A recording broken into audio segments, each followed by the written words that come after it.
Now, how would you detect your own inauthenticity or your own incongruence?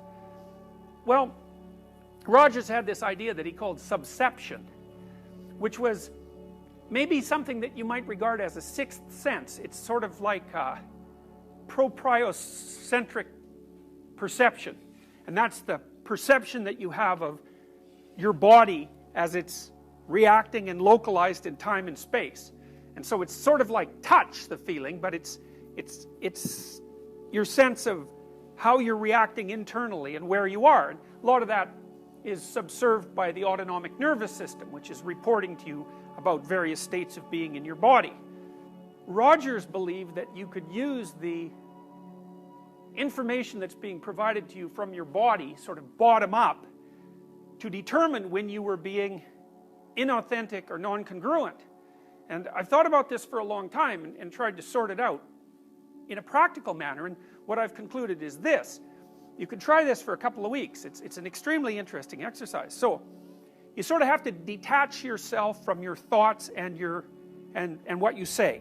So you got to assume, you start by assuming that what you say and what you think is not necessarily you. And of course that's just the case, because a lot of what you think, in fact most of what you think and most of what you say, are the opinions of other people.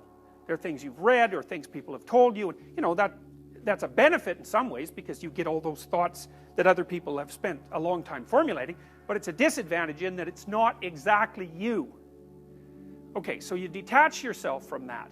You're no longer your thoughts or the things that you say, or maybe you're no longer all of them. And now what you're going to try to find out is which of your thoughts and things that you say are you, and maybe so you can not utilize the rest, or maybe so that you can correct the rest, because they're not representative of yourself as an integrated being. They don't take everything into account. My sense has been that you can tell when you're saying something that's not authentic by feeling out whether or not it makes you weak or strong. Now, you know, sometimes when you're conversing with people, you can say something that embarrasses yourself. Now, Nietzsche said, for example, everyone has perjured themselves at least once in the attempt to maintain their good name. Something like that. It's not an exact quote, but I've got the gist of it right. So maybe you're saying things to impress someone, or you're saying things to remain part of your political group or your social group or whatever, or maybe you have attributes, personal attributes that might be positive that you're ashamed of, and so you're not going to speak about them. So there's a falseness about your self-representation. Watch for 2 weeks and see.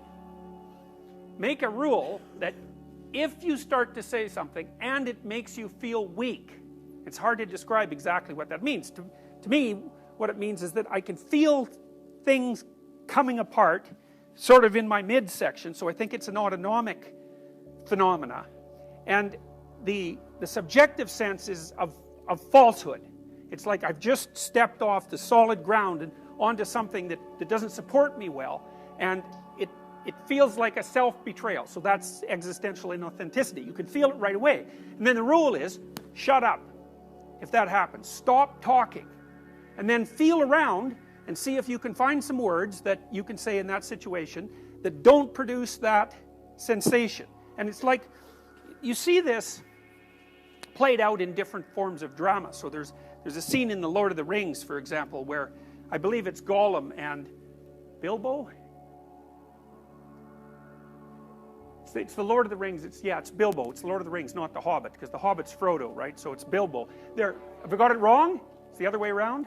Okay, so Gollum and Frodo, yes, are going across this swamp, and the swamp is essentially full of dead souls, and they have to step very carefully in order to not fall off the track, and the stones are sort of hidden underneath the surface. And the implication there is that in order to follow a trail properly, you have to pick your ground very carefully, and you have to test it to see if it's solid, or you'll slip off into this, well, essentially what it is chaos. You'll slip off into chaos.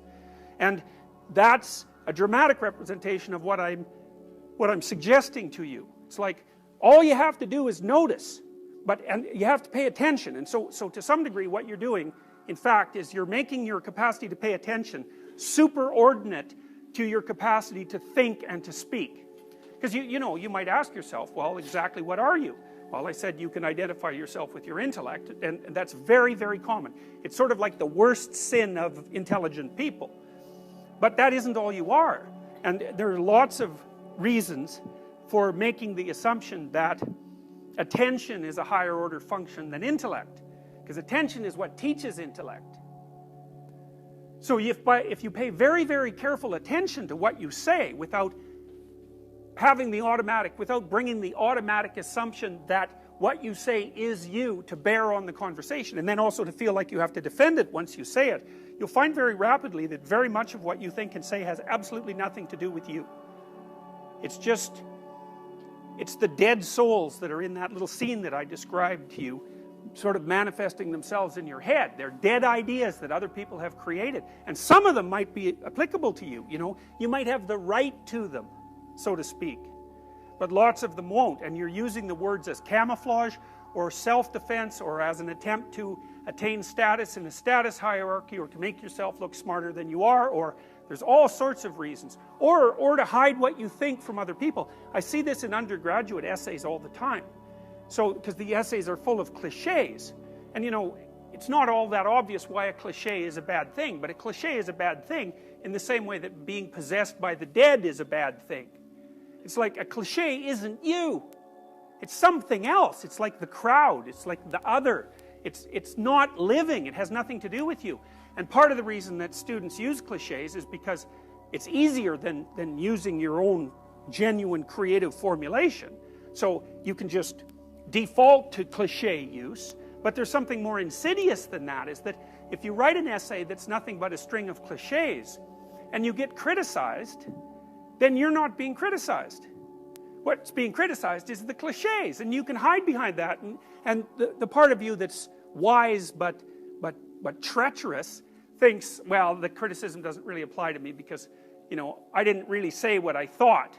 And then there's this kind of sense you get that you've gotten away with something, which is a terrible thing. So when I read undergraduate essays, what I see very frequently is, especially the first essay, it's just nothing but cliches. It's awful. It's dull. You can hardly stand reading it because there's nothing in it that's gripping or alive.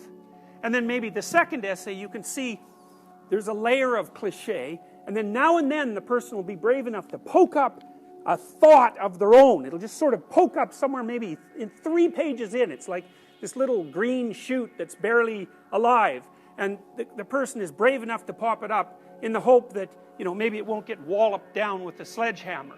And so one of the things I try to do is to point that out. It's like, look, you know, this is something, there's a real thought here. It's a real original thought. It's something that you have the right to, because it's derived from your own experience and your own knowledge, and you've formulated it in an original and compelling way.